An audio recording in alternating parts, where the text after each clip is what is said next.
NZDJPY music.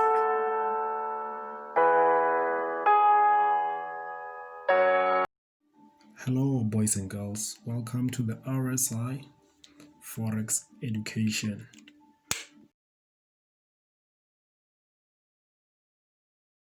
Dear everyone, thank you for tuning in again into our YouTube channel. We really appreciate the support. So as I have done a commitment that every Monday midnight I will be sharing with you guys what I'm anticipating for the week ahead, and how I'm planning to take the trades. And also on Wednesdays we do midweek recap on the pairs that we have discussed on Monday.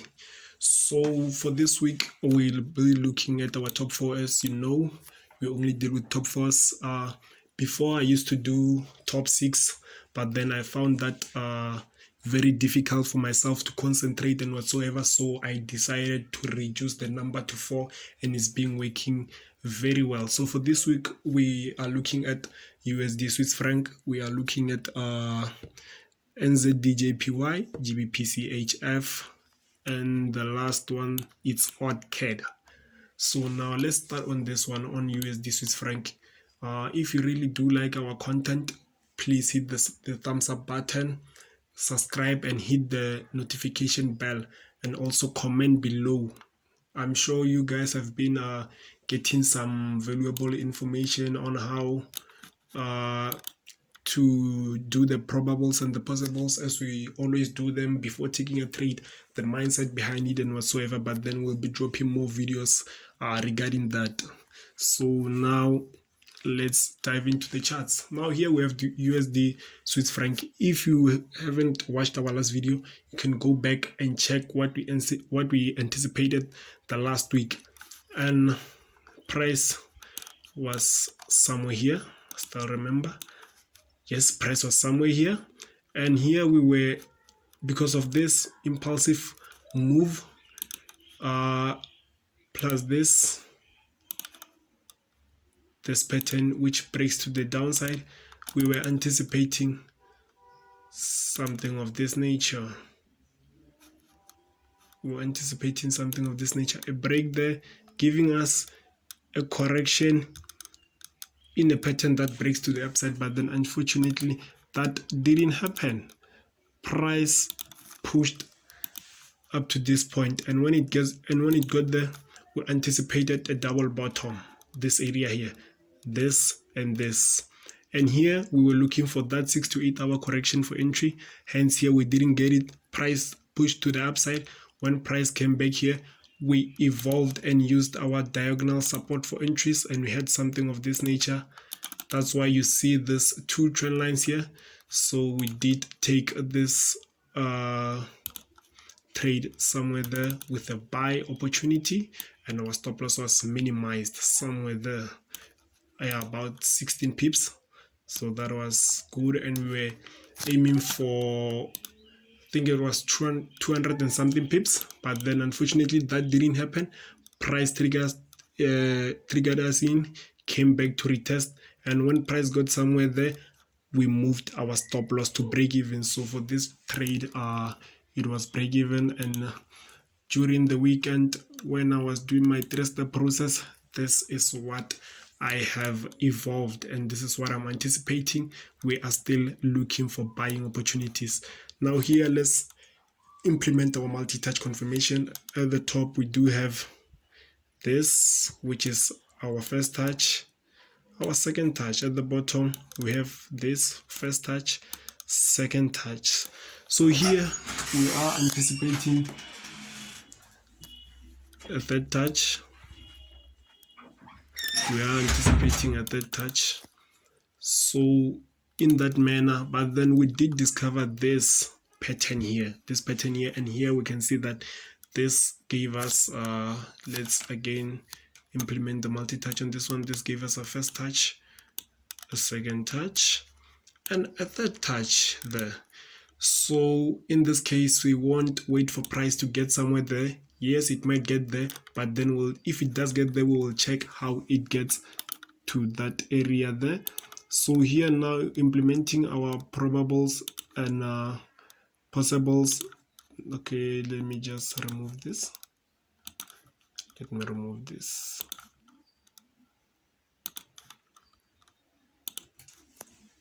There we go. So in this nature, looking at our probables and possibles, we can have a trend line of this nature, but this will be a bit untidy. So, but then it's still okay, but then we can remove it. So here, if we do get something of this nature, a 6 to 8 hour correction, we will be looking for a sell, a buy, I'm sorry about that, a buy, because of this correction formed there. But then what happens if price breaks this trend line? We'll be looking at this and comes here impulsively. We'll wait for that first impulse leg and a small hover on the 15 minutes time frame, which usually takes about 2 to 3 hours. Then that one will be involved in the trade. So this one is quite simple and straightforward. So that's what we'll be expecting, so that we can be involved in the trade. Now let's dive into the second one, which is AUDCAD. So this pair, we have been following it for weeks. I've been following this pair for weeks. I think now it's week 5, and I only got to take a few profits on it the past week. So as you can see here, also this one is quite simple and straightforward. We have this first touch at the bottom, second touch, came here for a third touch, and we were anticipating a correction for a continuation to the downside. Hence that didn't happen. But then I also did talk about this price coming to this point, giving us a double top formation on our midweek, on our previous video. You can go and check it out. Also here we have our first touch, our second touch, and our third touch.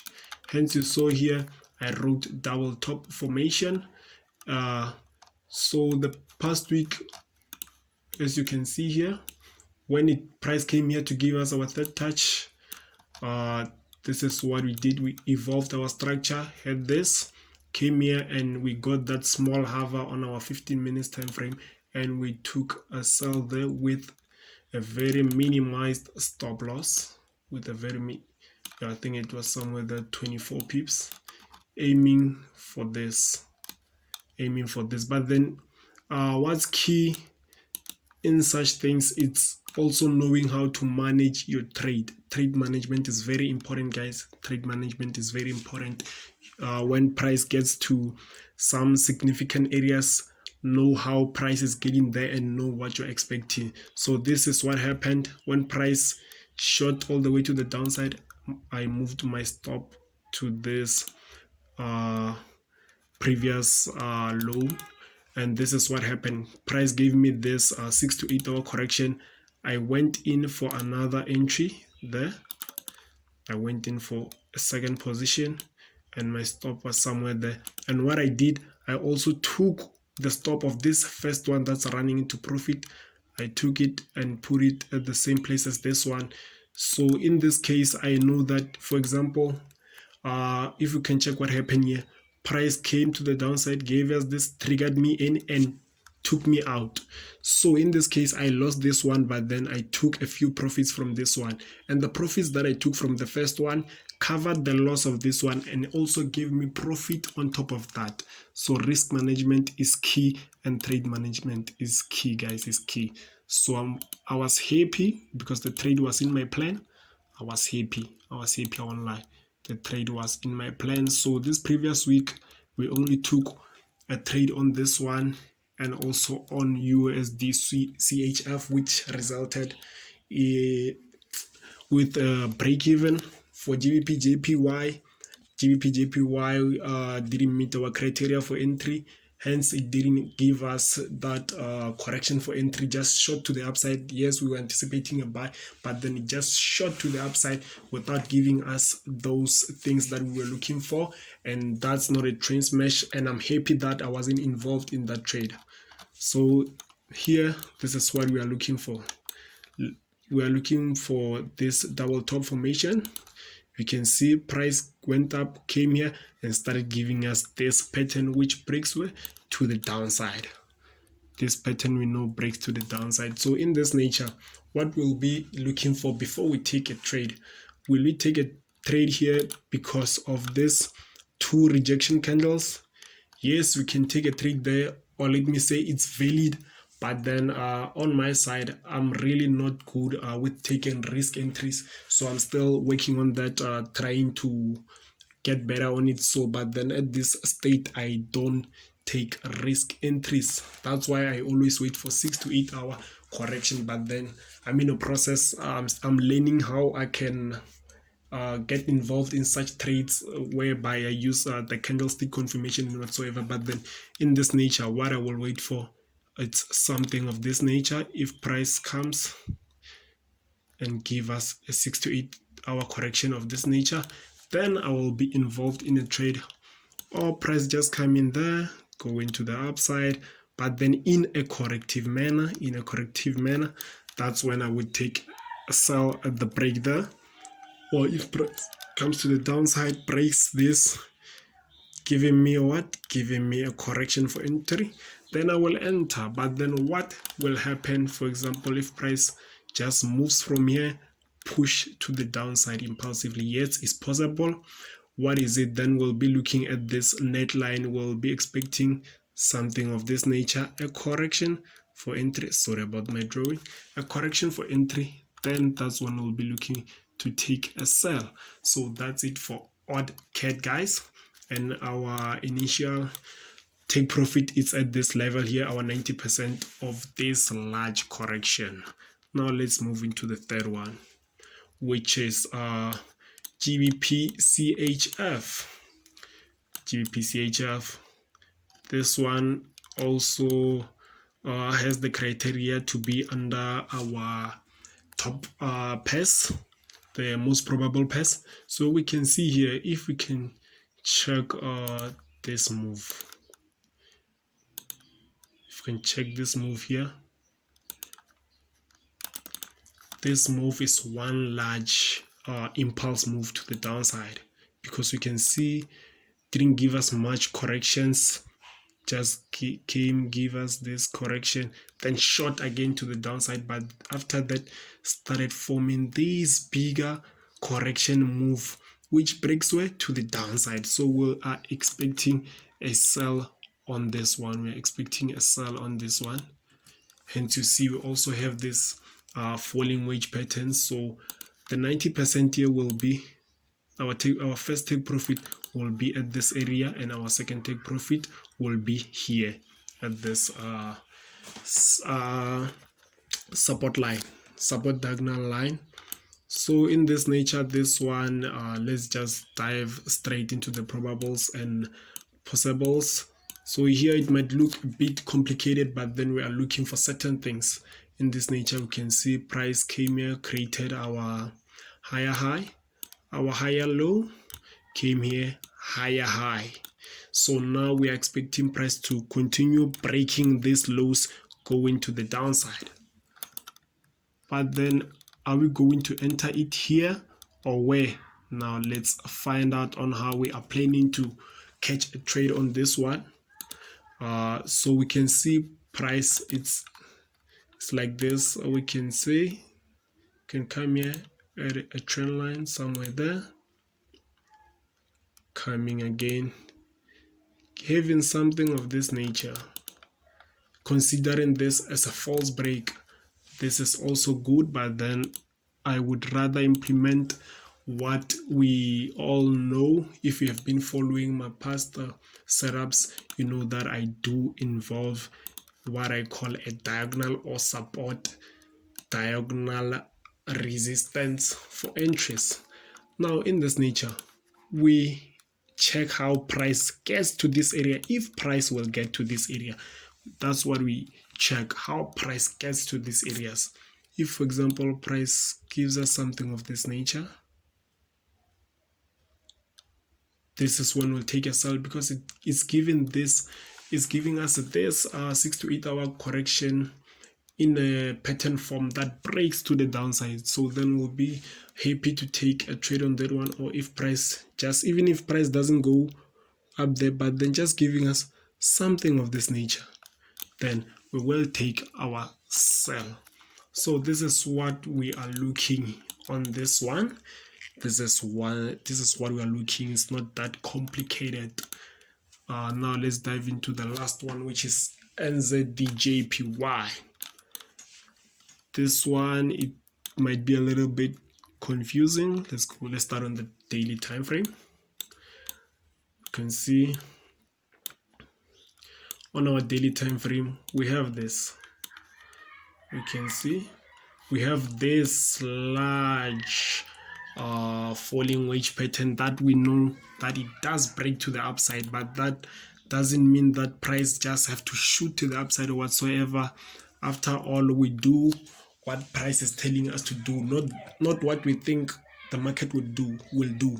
So tip of the day, price is never low or price is never high. I strictly use patterns to identify whether I will be looking for buys or sells. So in what I do, for me, price is never high or never low. We can see from the previous weeks or months, NZDJPY has been dropping massively, but then that doesn't mean that it won't continue to drop or whatsoever. So I do what price action is telling me to do. So now we can see here we have this beautiful structure. We have our first touch. We can consider this as a second touch and our third touch. Here we have this first touch, our second touch. We can see price moved impulsively there. This is one large impulse move. But then what again we see is that price came here to give us our third touch, but then started giving us a pattern that breaks to the downside. So how are we looking to capitalize on this one? This is what we'll be looking for.